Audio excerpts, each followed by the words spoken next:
Assalamualaikum. Terlalu yakin dan memandang mudah kemampuan lawan hampir menyebabkan skuad Harimau Malaya tewas dalam aksi kumpulan D kelayakan Piala Dunia 2026 Piala Asia 2027 semalam. Ia diakui Ketua Jurulatih Negara Kim Panggon terutama ketika skuad negara bolos 2 gol sebelum menang 4-3 menentang Kyrgyzstan. Then I don't know, maybe sometimes second half time I share with players that even before start we share with the players that we must know who we are. We are not top level, then we must be treat them. We must be respect. We must be humble. Jelas pengendali dari Korea Selatan itu, kebangkitan dramatik menewaskan Kyrgyzstan 4-3 dicetuskan oleh pemain dan seluruh penyokong Harimau Malaya. Terdahulu Harimau Malaya bermula garang meledak gol pembukaan seawal minit ke-7 selepas pemain pertahanan Dion Coles cemerlang menanduk masuk bola sepakan sudut Arif Aiman Muhammad Hanafi. Namun kealpaan benteng pertahanan negara kemudian dihukum dengan 2 gol pantas lawan masing-masing pada minit ke-42 dan 44 seterusnya, ketinggalan 1-2 pada penghujung babak pertama.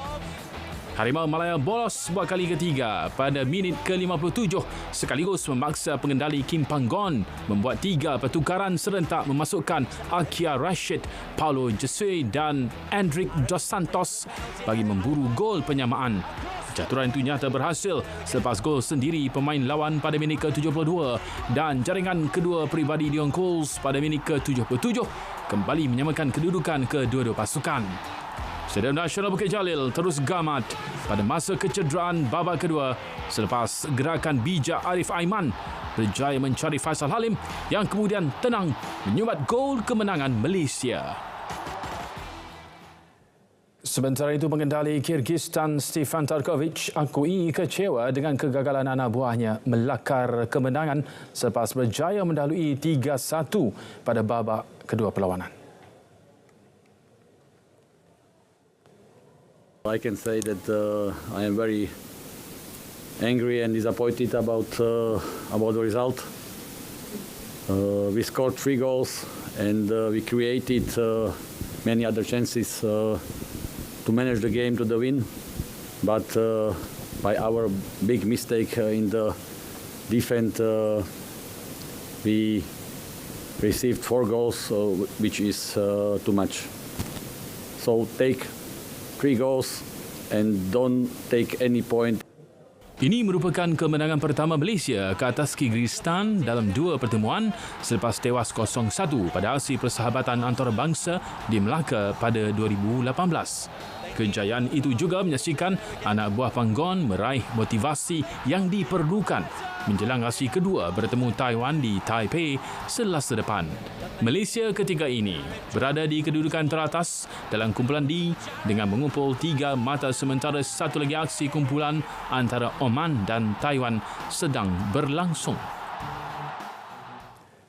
Konfederasi Hoki Malaysia KHM optimis kejoharan Piala Mirna Wan 2023 yang bermula esok mampu menjadi medan mencukil bakat baru untuk diketengahkan ke dalam skuad negara menghadapi kejoharan besar seperti Piala Dunia Remaja.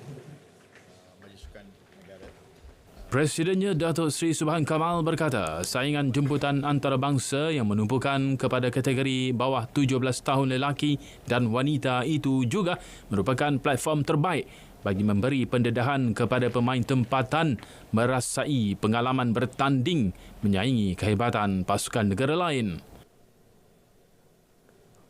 Tournament ini adalah lebih kepada pendedahan, bukan semata-mata untuk merebut piala. Siapa tak nak menang, memang kita nak menjadi johan, tetapi yang paling penting adalah untuk kita berikan pendedahan, tambah lagi pada pemain-pemain kita. Kita nak mereka mendapat exposure, perasaan, feeling bagaimana bermain dalam international competition. Pada edisi kali ini, sebanyak 5 pasukan lelaki serta 6 pasukan untuk saingan wanita dalam kejohanan yang akan berlangsung di Stadium Hoki KPM Lembah Pantai. Perkembangan sukan permotoran, Malaysia mementaruhkan 5 pelumba saingan FIM Mini GP Siri Malaysia untuk ke perlumbaan akhir FIM Mini GP Siri Dunia di Valencia, Spanyol minggu depan. Pengurus pasukan ZK Racing Zulfahmi Khairuddin berkata, kelima-lima mereka diberikan kepercayaan atas pengalaman yang dimiliki untuk bersaing di kejohanan dunia. So, jadi saya lihat tahun lepas kita menduduki kedudukan keempat overall dan tahun ni adalah tahun yang berbeza. So competitors yang berbeza. So kita betul-betul kena lihat daripada segala sudut ke mana kita perlu perbaiki daripada tahun lepas, dan kita dah identify dan saya percaya semua pelumba dah bersedia dengan persiapan yang kita buat. Sekian Stadium RTM H-Click dan berita perdana. Dari sungai ke segara, Palestin pasti merdeka.